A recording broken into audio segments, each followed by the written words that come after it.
So much, Vavle. It's great to be here. Great. And the rest of you, welcome. Thank you. It's a pleasure being here. Thank you. Great. Appreciate the opportunity. Yeah, let me start with the ED, just to understand again, put into context what the program is all about. Each time you come here, we try to understand the essence of the program, how it came to being, and all that. Okay, thank you so much, Vavle. The President's Young Professionals Program is actually a 2-year fellowship program that recruits young professionals to join public service for a 2-year fellowship.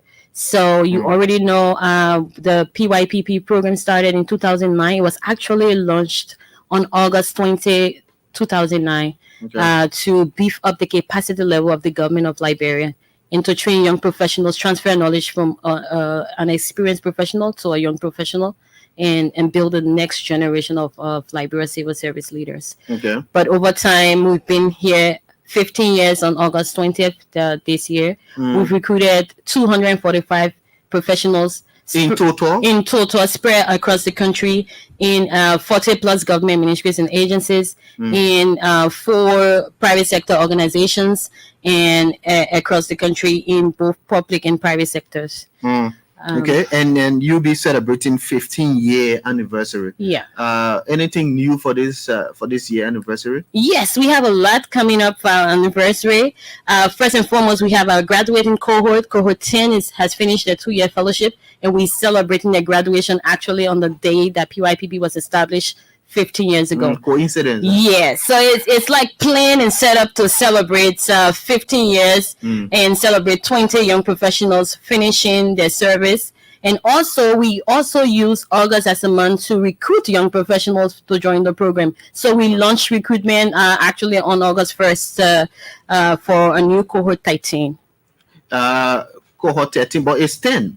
10 is the graduating cohort. How come 13? It should be 11. Well, actually, we run 2 cohorts simultaneously. So with cohort, yes. So one cohort finishes, we have 2 or 3 coming up. Okay. So the recruitment for cohort 13 starts this year. Okay. And then next year, they will have their placement. We will complete all of the recruitment procedures. Okay. You know, our recruitment procedures is actually meritocratic and rigorous. So we have to start early for that. Okay. Quita and Placin are the 2. They will just testify the program. How has it been? How did they get involved and all that? Just give us your own history, your own story. How it all started with you. Okay. Prior to joining the President's Young Professionals Program, I was hunting for a job, everywhere, carrying application, very young, freshly out of college, and applying to various institutions and for a job.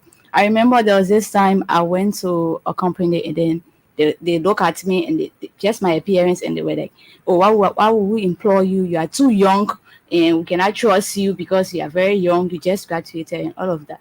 So when I heard about the program, it was my brother that sent the link to me. Online. And then I applied for it. But before the application, I went to get my police clearance, and then someone told me, "You are just wasting your time. As long as you don't know anyone there to push you or to process your paper, you just apply, and then it'll be waste of your time and your money you are spending." And I was like, let me give it a try. It's 50-50. So if I get the program, it's fine. If I get to be recruited in the program, it's fine. If not, then that's it. At least I give it a try. So I applied, and it's very meritocratic. That I can testify because I didn't know anyone there. I sent my application. I went through all of the processes. First, the written test, and then the computer test, and then group interview, and then individual interview. We even did the CSA test as well. And then I was recruited. So for that, I can testify that the program that was what year? That was 2022. Okay. 2 years now. Yeah. So you were placed. Have you been placed? Yes, I've been placed. Where are you now? I've been placed at the Ministry of Public Works. Okay. In the structural department. Well, was Ministry of Public Works an interest? Oh yeah, we had. He's an engineer. Yeah. Oh, okay. You can say your background. Okay. I have a degree in civil engineering, and then I recently got a degree in environmental engineering as well. So being placed in the the bridge unit was very interesting for me because I got to learn more about the infrastructure, especially the bridges, Okay. assessing bridges and then doing reports. It was very interesting because each project come with different challenges and different plans and designs. Quite interesting story. Let's hear from you, Plaka. Yeah. Thank you. So, joining the PYP is something I consider a brand new opportunity for me. Prior to joining, one of my mentors on the evening right after doing the teaching, because I was a classroom teacher, he told me that there is a program called PYPP, Mm. and I was thinking, what really the acronym means? What really does it mean? So he told me you can check online. So I browsed through and then I saw the criteria, and the first thing that came to my mind was, well, this is Liberia. You know, Who know you? Liberia is almost always who knows you. So I said, sir, I don't really think this is really going to be fair and competitive. That was my initial concept or mindset. And he said, this program is very meritocratic. So I put all my attention in it and I applied. I was in Banga by then and I had to come. Oh, you from Banga? Yeah, that's where I stay. Oh, okay. So at the time of application, I have to come submit my application, and they invited us for the first test. We had to do the aptitude test and then the essay test. And all of those time, each time I come and say, well, God, that's it. I mean, because this is Liberia. But what PYPP taught me at the time is that there are programs in Liberia that are very meritocratic. I mean, so I always tell my colleagues, sometimes if you always have the mindset that programs in Liberia are not fair, you miss a lot of opportunities. So my mentor, I'm very grateful to him at the time. He started a journey for me that I consider a very good milestone. I'm a chemist, so just being in the classroom is something that it is giving back to the community. But I feel that if I have to practicalize what I've learned in the lab, and if I can touch the food sector, the food chain, the food value chain, if we can touch the products on the market, if we can test it to see whether they are fit for purpose, they are fit for consumption, I feel that I'm making a national contribution. And that's exactly what I saw through the lens of PYPP. Okay. So I'm placed at the, back then it was the National Standards Lab, currently it's the Liberia Standards Authority. Quite recently, It was Director General- detached from Yes. Commerce Ministry. the Director General was online, and he had a talk show about that too. So on the overall, this program is not just an opportunity, but I consider a very huge milestone. Through the program also, I was able to get another degree. So, Okay. I'm So grateful. you joined the program out in what year? So I joined PYP in 2022. Same of as April. Yes. So I'm class 10 with Quita and all of our other colleagues. Okay. Edie, how do you know about these openings at the various ministries agencies? How do you negotiate the placements? Okay, so actually we have a standing MOU with the Civil Service Agency. Okay. We want to say thanks to our able board of directors chair, who is the Director General of the Civil Service Agency. So we collaborate with Civil Service Agency to recruit these young professionals. Before we send them to these agencies, we write to the agencies to ask them to request our PYPs once they are recruited. So we recruit from any background, chemistry, engineering, mathematics, whatever. And then we send these calls for applications to the different agencies to say, oh, we're recruiting like 35 young professionals. Would you be interested in having people staff your agencies for the next 2 years? We will cover their costs, their computers, and this, like computers, insurance, and everything for the period. We'll cover their salaries as well. Do And then you negotiate before graduation, or it is? no, so before they graduate, they serve their 2 years at the agency. Okay. Yeah. So once we recruit, we will let you know that we're recruiting and we're looking forward to getting X number of young professionals. Okay. Would your agency be interested? So they fill out our placement protocol and say, for example, LPS is looking for additional writers, script writers. This is what they will be doing. These are the qualifications. So once we recruit and we find people that fit your need as an entity, we will write you and share the person's profile with you. And say, for example, this is Quita Harvey. She has a degree in civil engineering. She's interested in going to this place. Is it possible to assign her a mentor and a supervisor for the 2 years fellowship? And after the period, then the agency can decide to employ based on performance. And so for us, performance management is one of our key components. So every 3 months we will come to the agency and say, how is this person doing? They're picking up. What could they do better? How can they improve? All through the 2 years fellowship, we will have that. So how many persons can be placed? So based on the funding that we receive for the 2 years fellowship, we will place these people based on that, the number that we will recruit. For example, for cohort 13, we're recruiting 40 young professionals. 10 will go to Bong County, because you heard Placen's story about us taking him away from Bong County. What we want to do is to keep the talent within the counties, but giving them the same support that we give these young professionals with the central government. So we are testing out Bong County and Grand Bassa counties. So we recruit 10 professionals from Bong, 10 professionals from Grand Bassa, making up cohort 13. And then we're taking 20 from any county and everywhere else to join the cohort. So it's like a hybrid system, piloting, decentralizing in these counties. So we've sent our teams to Bong and Grand Bassa to do assessment before. They were there when we launched our recruitment on August 1st, and then we will be there the last week of August. We'll go to Grand Bassa and we'll go to Bong. We already have our recruitment boxes in these counties at different points to collect applications, and then we'll do the same rigorous recruitment for both places as well as Central Monrovia. What's the reason behind placing them where they reside? For example, somebody from Bong. Why you want to keep them in Bong? So the reason why you heard Placen may explain to you. Maybe he can give you some feedback. Then I'll tell you. Yeah, go ahead. Yeah, so it's when I got the program, there was a lot of things I had to put in place. I mean, I had to start afresh. Coming to town, and like I normally share as a joke, when you get to Red Light, there is a greeting you receive from our neighbors. They either tell you to mind your phones, or they tell you next time learn to mind your phones. And the manner in which they say is quite different. So those are all the things along the way. But I mean, I had to start life afresh. How to navigate my way, understanding the social environment. I mean, if you are living another place that you have stayed for almost the rest of your life, you have to start afresh, and coping with also living from where I live to work. There are, so many challenges along the line. Traffic, you have to get out early, but those things are also part of the work and are also good. So there are other advantages staying where you graduated. I mean, you can give back exactly right to the community where you graduated from. And it can also be an opportunity.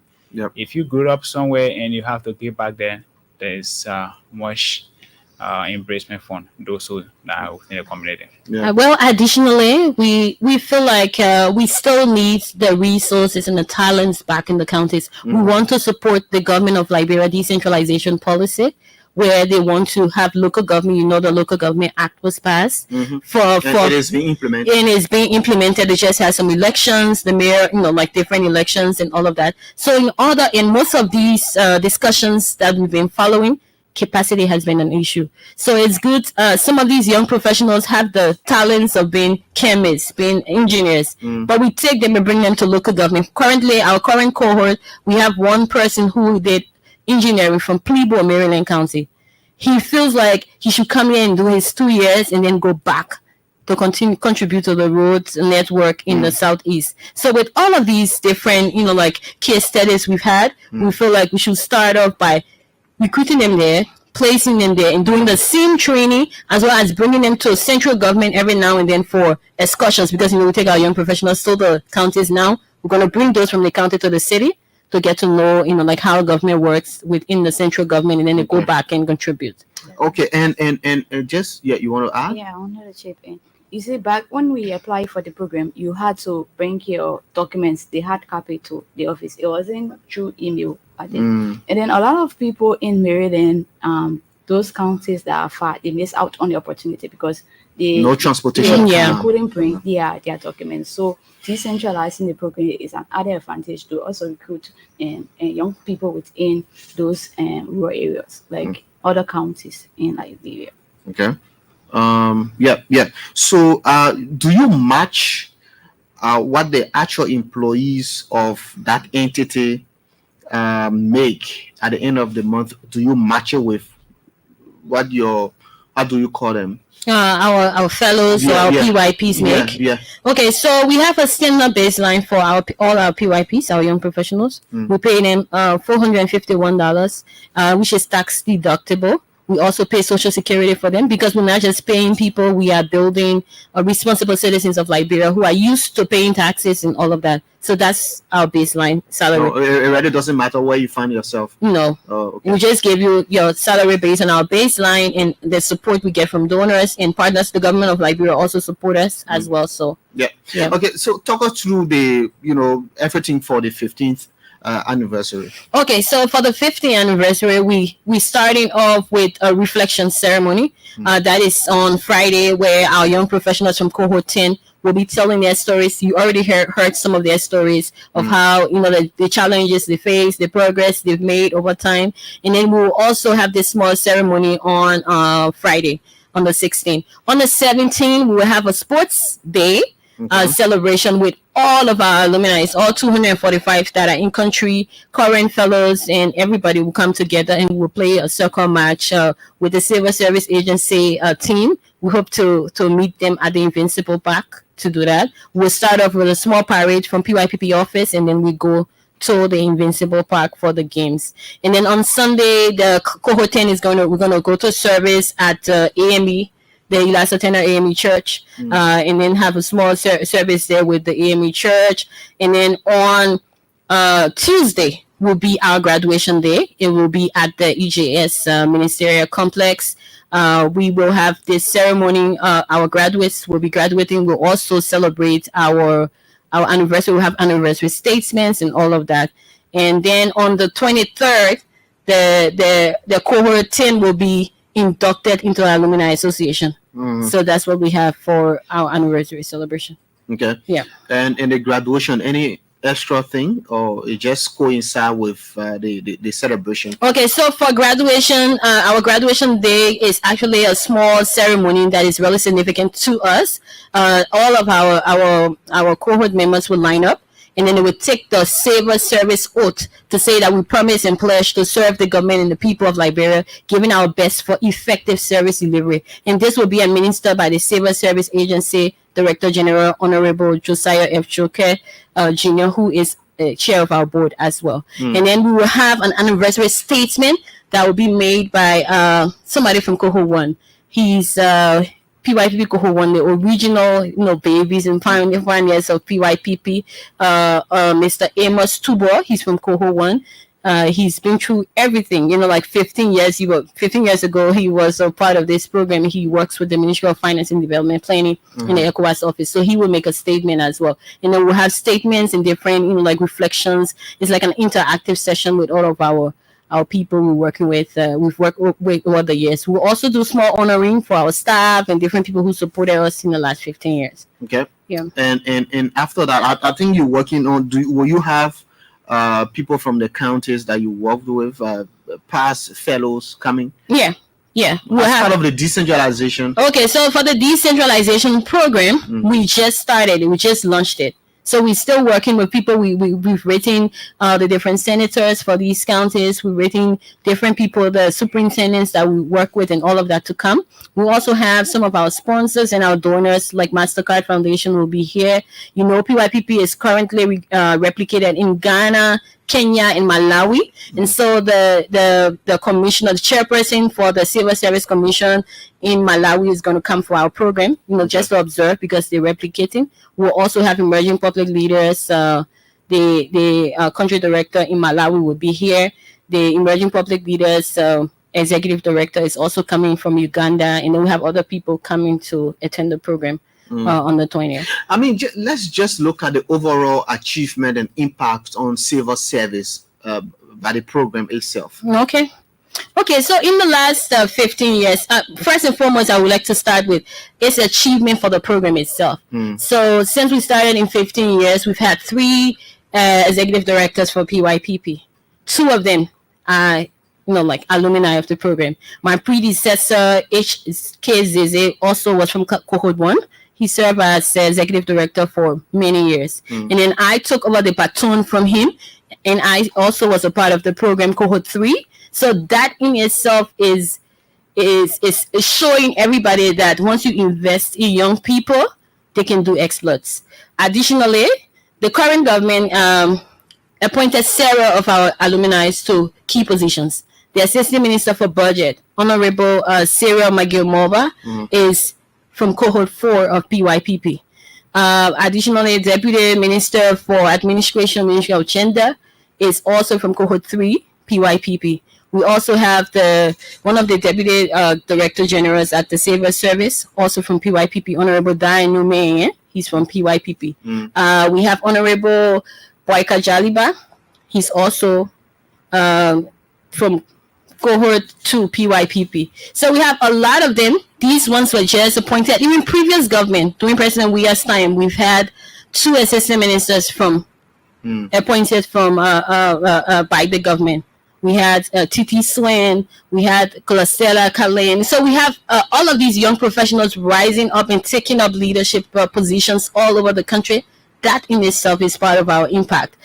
We had the rectors all over the country in different places. In the office of the president, cabinet secretary, we have like 6 PYPs in that department. We have people in the budget bureau. We have quite recently we even had one of the representatives elected, Honorable Johnson Williams, is also a part of our program. He was from cohort 4. So we have a lot of PYPs all around this country.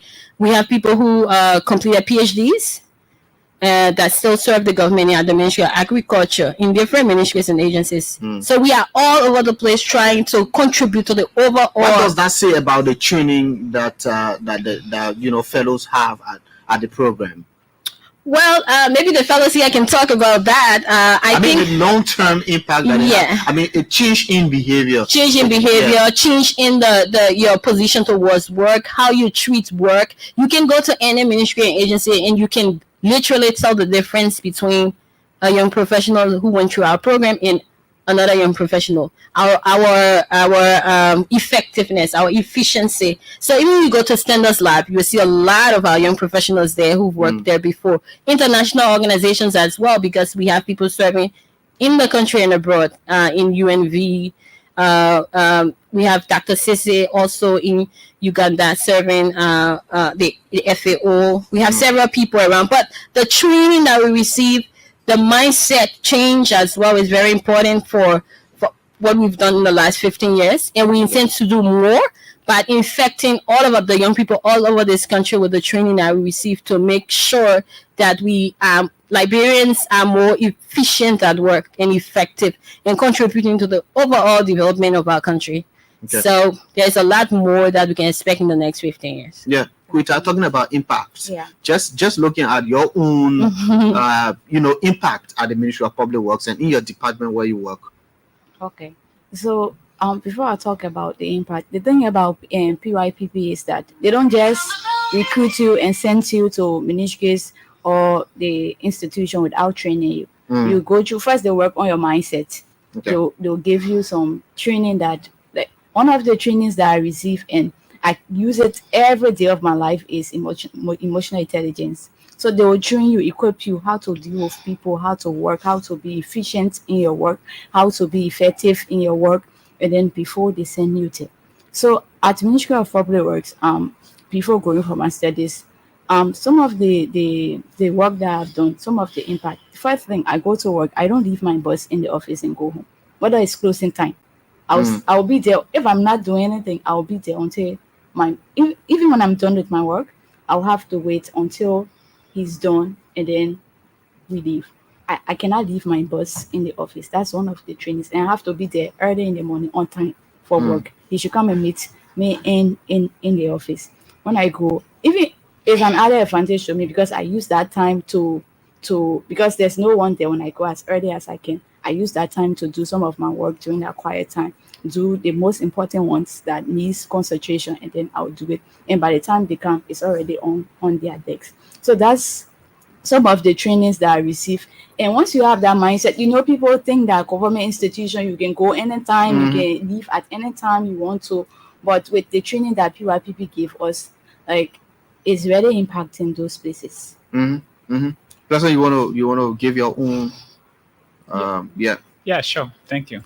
So, in addition to what she said, not leaving your boss in office, PYP also encourages all the professionals to exhibit accountability, integrity, and demonstrate professionalism.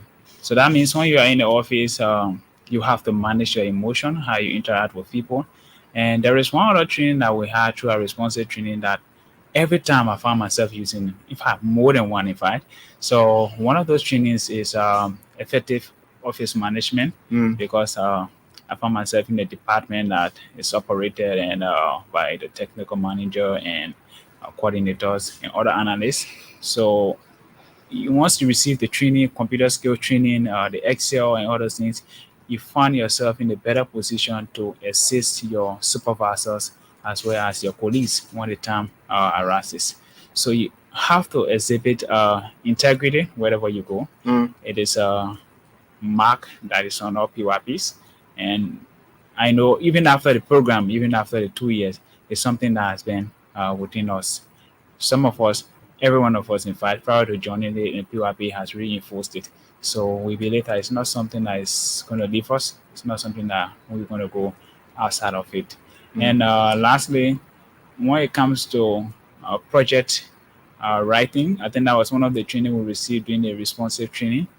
Project proposal, how you go about it, writing it, and coming up with a successful result.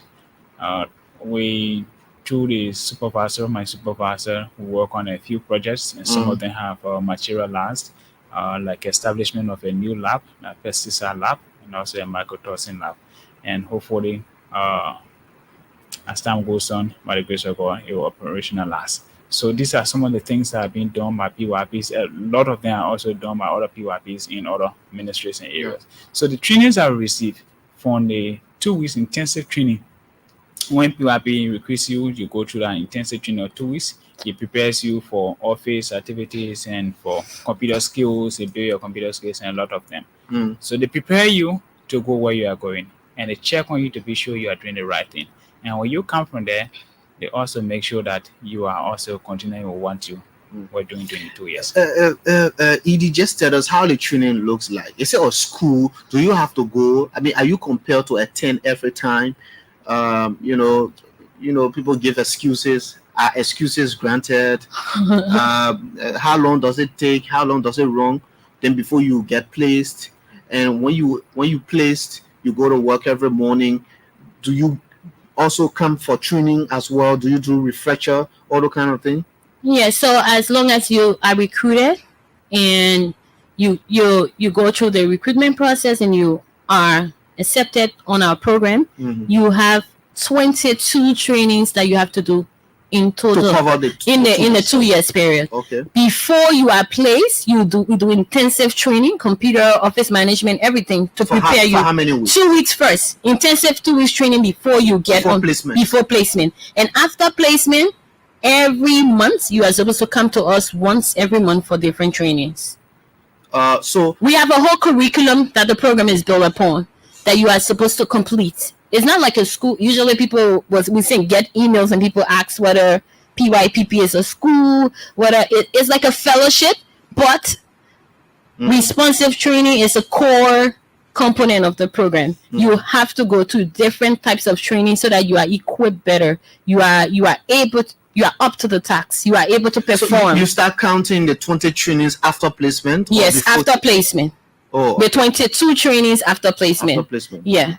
So every month of your 2 years, you're supposed to come back to us. Yeah. December we don't do training, so that's why the two missing. Oh, okay. So it should be 24, but December's we don't do trainings. Okay. So, but from January to November, you're supposed to come to us every month for one like a full day of training from morning to evening. You have breakfast, lunch, and then you continue. And then we also have different sideline discussions where we invite speakers to come and talk to the young professionals about their life. Like a seminar. So we do trainings in the morning, and then in the afternoon We do like we started doing like people will come and talk to us about different issues, and then they ask questions. So if you have, for example, the last time we had one of the representatives, we also have had Honorable Magdalena Cooper talk to the young professionals, and they ask questions about her life, and just to motivate and encourage them to do their best. So we always will invite people. We had Honorable Smo Molba the last time talk to one of the cohorts,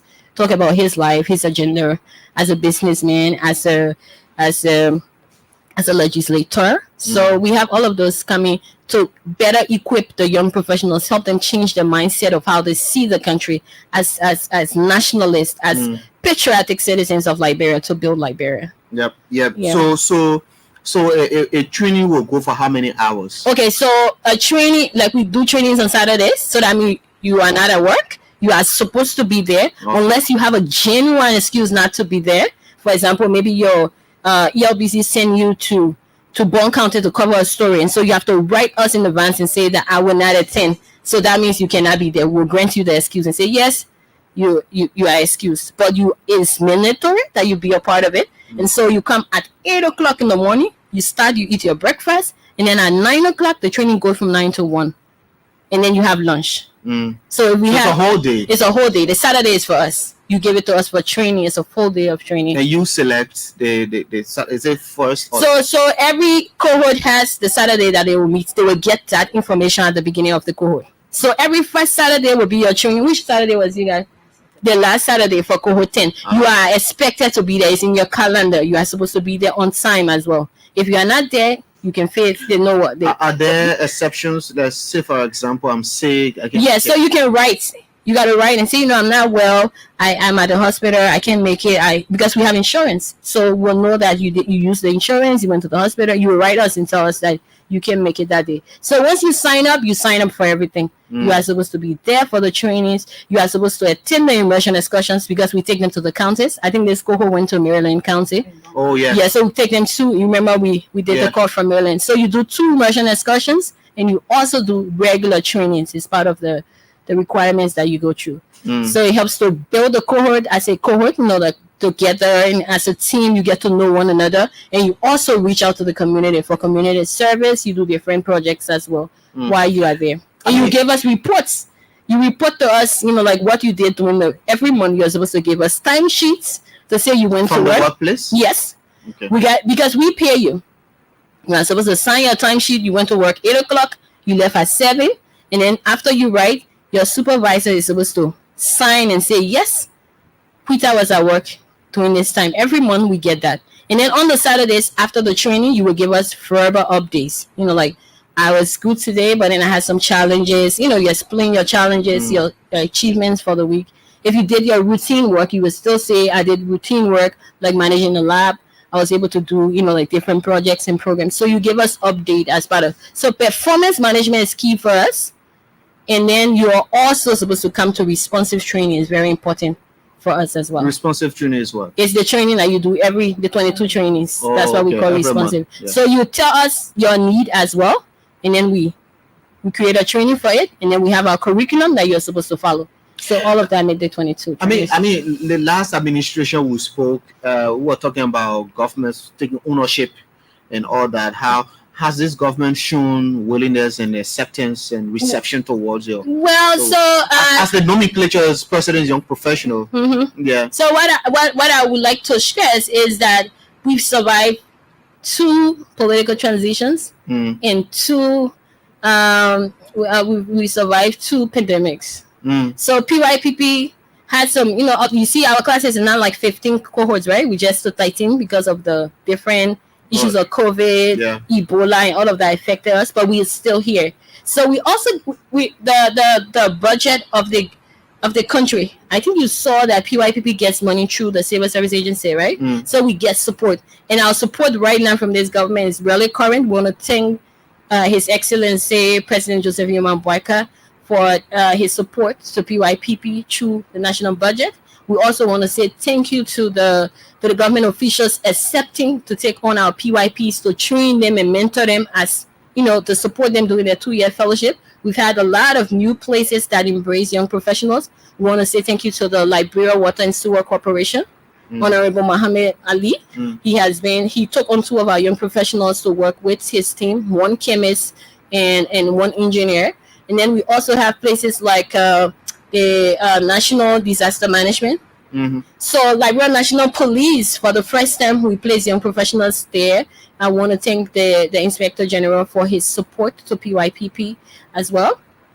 And then there are other places like the RREA, Renewable Energy. We want to say thanks to the acting officer in charge, Samuel Nangwe. So most of these people have been really gracious in accepting our young professionals to work with them and support our work as well. We want to say thank you to EPA. We have not placed there. We've placed there before, but for a long time, we were able to, since class 9, we're able to place people from cohort 12 at EPA. So we have a lot of new places that are joining the list, and we look forward to supporting all of government, because we don't want to go to the same places all the time.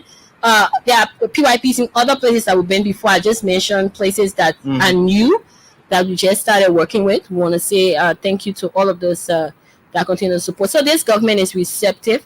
All governments has been receptive, like the support, how they see us and how they contribute to the overall development of the program. But just apart from the government support, do you get support anywhere else? Yes, we get support from MasterCard Foundation. Previously, the USAID supported us. Emerging Public Leaders, More Philanthropy is also a part of our people. We get support financially. We also get support with people, who take on our people afterwards. Connex Oil and Gas Holdings, Semenco. In the last 15 years, we had several people who've demonstrated support to keeping this program going. So we want to, thank them and hope that they continue their support to us. Okay. Yeah. Let's see if we can take calls. You're listening to the Super Morning Show on ELBC Radio. This morning, we have the Executive Director of the President's Young Professionals Program, Madam Siata Stevens Damida, and also members of cohort 10, the graduating class, Quita Harvey and Placin Plaka here. So you can call us on 0770581886. 0770581886 is winning cat and dog, if you're listening. That's the meaning of the heavy sound there. But call us on 0770581886 and be live. Let's hear from this person. Good morning. Good morning, Brother Buffett. How's the morning? I'm fine, thank you. What's your name? I'm Carver SW, calling from Soapinate. Yeah, let's say you cover.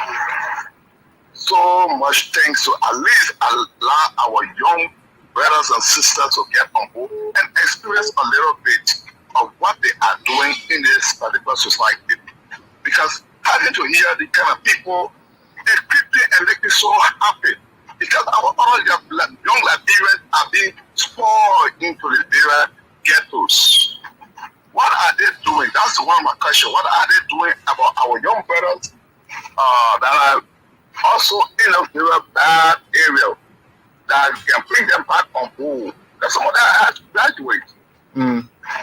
Okay? Some of them have to graduate. What are they doing? What are the programs that they are designing that can bring these guys back? And the next one is, how can people get to them? Because my children, I guess they will love the kind of program. That's one of the things I always love. Okay. Especially when it comes to volunteering. I think they have benchmarks, but anyway, keep listening. They will tell you more. How can one be a part of the program? Yeah. I listening to. I even called my daughter to listen, but she said she doesn't have a radio. I called her one chairman and said, "Look, listen to EFBC right now because that program is so exciting." Okay, Mr. Kova. Thank you very much. Thank you so much. Thank you. Let's hear from this person. Morning. Yeah. Good morning. I am EFB leader and I'm calling from my working place in Norway Service on the area. Yeah, let's hear you. Thank you to your studio guest and for the explanation provided to the Laban people. Let me be able to connect the former President Salim for that idea. I think she brought that on board. But I think it was not a little bit effective. We have to activate that. Now the point is, trying to be political. But what we understand is that this program is being marked by nepotism. Can your studio guest in studio tell us You say the program is being marked by what? Me protecting only government officials who should be elected. I think ordinary Liberians who are far more better and doing well in school. That users should be giving such an opportunity for one, your people or your high-ranking people attacking government official position there is becoming difficult for you to benefit from this program. So Okay. please, let us address this issue. Oh, thank you. She will adjust herself to that, but I don't think that's the truth. Good morning. Hello? Yeah. Good morning. Morning. Let me applaud the people in the studio that the PYPD organization, you know, I'm sitting here, I'll even got all the children for them and how to behave with people, you know, the program is very interesting. Okay. I want to say thank you to really do more so that all pleasant to kind of say more so they can help young people that are financially ill to start turning to and then get a better job for the future. Thank you. Next time, please leave from the radio. Morning. Good morning. So call us on 770581886. Good morning. What's the name? This is Chase Yalu calling from Scenario, GSA community. Yeah, let's hear you. Yeah, I want to take this time to thank the PYPP family very much.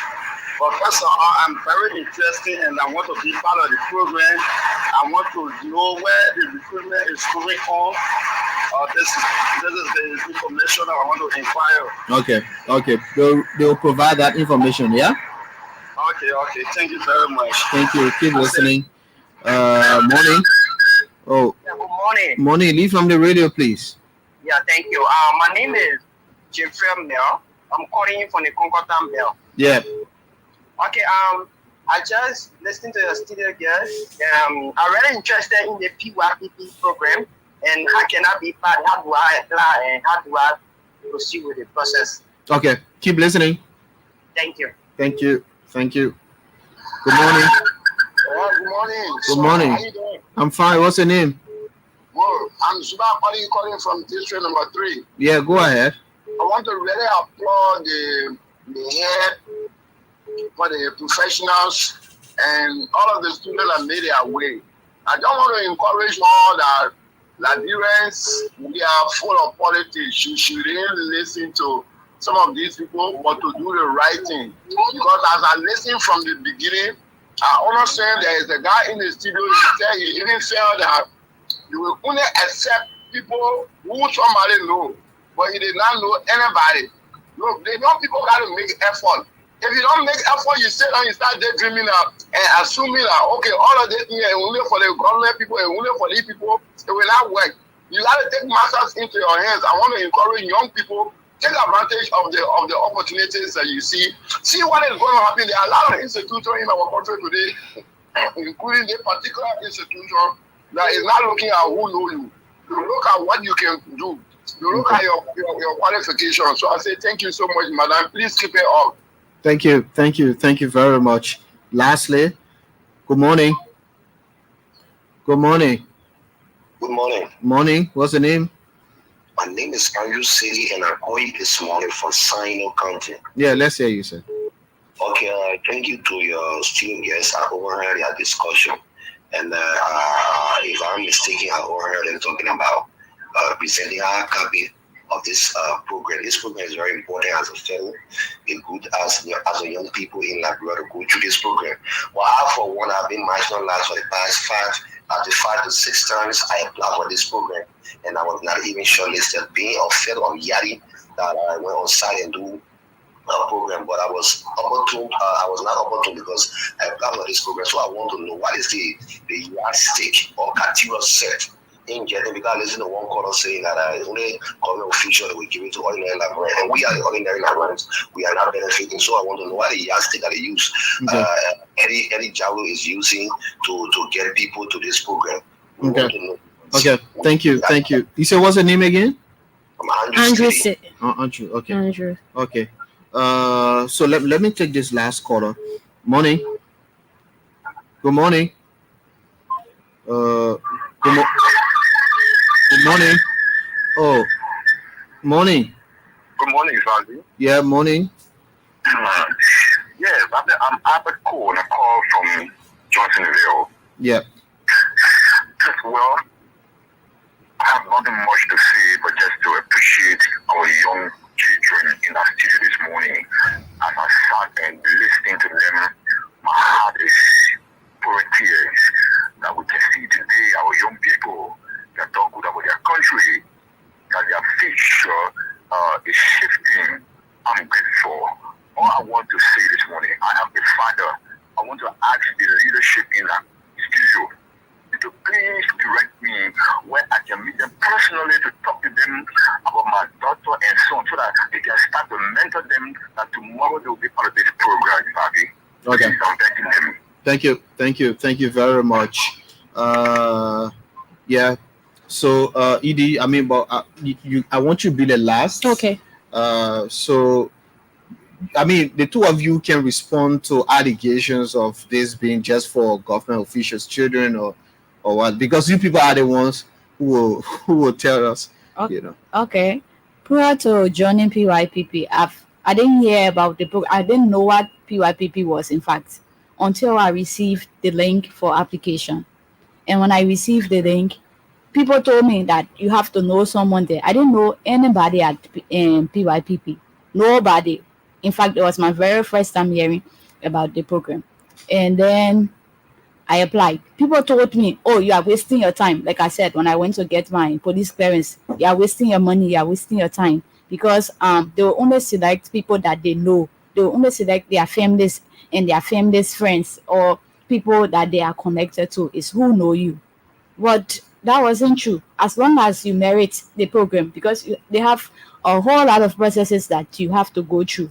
And once you go through all of the processes and you complete it, you'll be accepted into the program. It's something that you have to merit to earn. It's not about government official. I don't know anybody in the government.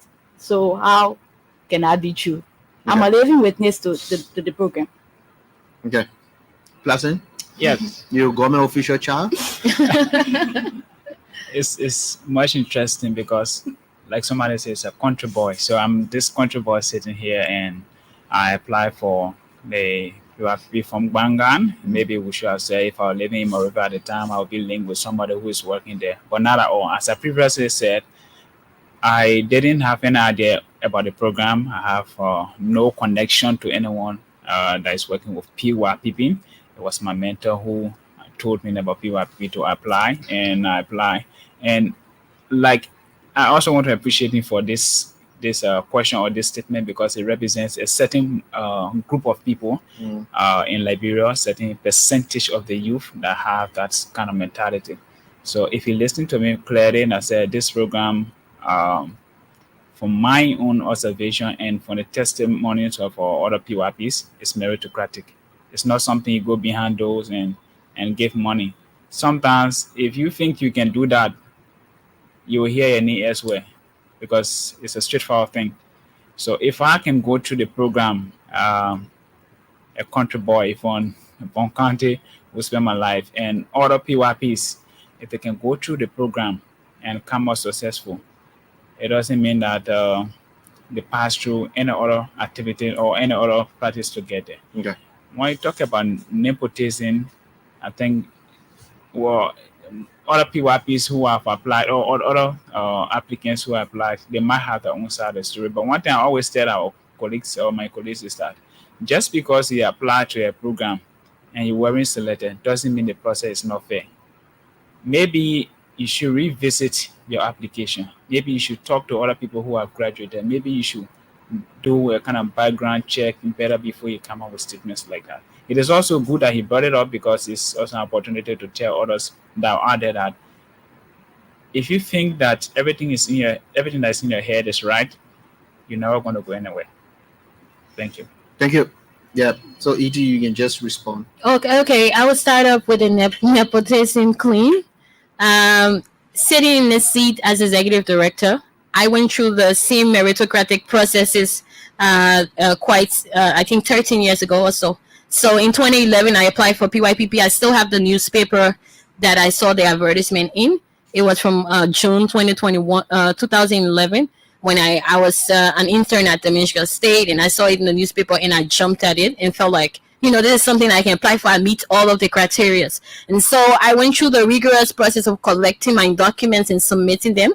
And then after that process, you get called back for tests. You take written tests, you take computer tests, and then the written test is scored by 2 independent scorers.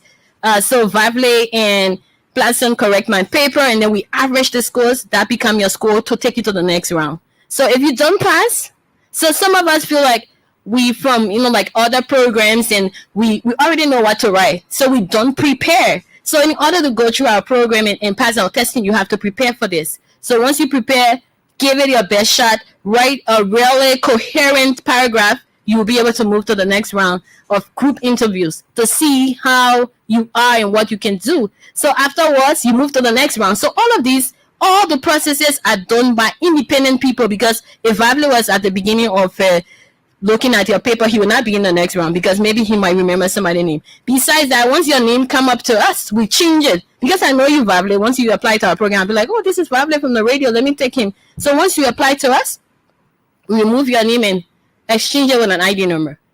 So I will not see your name that you apply. Only papers that come to me will have numbers. How do I know who is who to be able to select? So we are meritocratic. You only get into our program based on merit. Concerning how to apply, our applications are out. It's on our social media pages. So you're recruiting now? Yes, we're recruiting for cohort 13 to start next year. So application is from August 1st to November 30th. So for those generally applying, you can apply by sending your application package. It's all on the radio. I think they read the announcement. So you can follow us on social media, PYPP, President's Young Professionals Program online. Our website is www.pyppliberia.com/apply. You just go directly to it. They will tell you how to apply. So we also have 3 different announcements. The one for general, you can send it to apply at pyppliberia.com. And then for Bong County, our pilot county, where we will go there and recruit and place there, you can go to the Civil Service Agency Regional Office or the administrative building. We have our boxes there. You can get all your applications document, put it in an envelope, address it with your name on it, and put it in our boxes. We pick up our application packages from there. We will also be in the counties the last week in August. So August 26th will be in Bong County. I think August 28th or 29th will be in Grand Bassa first. August 26th, Grand Bassa, and then we'll move on in that same week to Bong County to have an information session of how to apply. The Muslim students also invited us to their own forum that they are hosting on September 2nd. We'll be going there at 10 o'clock to talk about how to apply. We'll also have our virtual sessions and different sessions coming up. You can follow our different pages in our website to know when to listen on how to apply. So we have all of those things. You need to be a librarian to apply, history of service. You also should have a clear criminal record, because we won't bring bad people to the program. You also have to have a 3.0 GPA and be a university graduate to apply. For Bong County and Grand Bassa County, once you have associate degree, we did an assessment in the counties that because of just the technical colleges, people have associate degrees. So from associate degree level and up, you can apply in the counties in Bong and Grand Bassa. But if you apply in generally, you should obtain that degree from the county. Yeah. So once you have the associate degree and you apply in Bong or Grand Bassa, we can take you. So you get associate, you get up, you get from any university. Recognized university, we can take you. You got 3.0 GPA, you're good to go. Okay. Yeah. Okay. Thank you very much. We have to wrap up, but it's been a pleasure speaking with all of you. Thank you. Well, they are from the President's Young Professional Program. You just listened to the Executive Director of the President's Young Professional Program, Siata Stevens Damida, Quita, Harvey, and Placin Plaka. They are from the graduating class of cohort 10. My name is Vafle Kamara. Next up, I'll be speaking with my guest from the Ministry of Internal Affairs.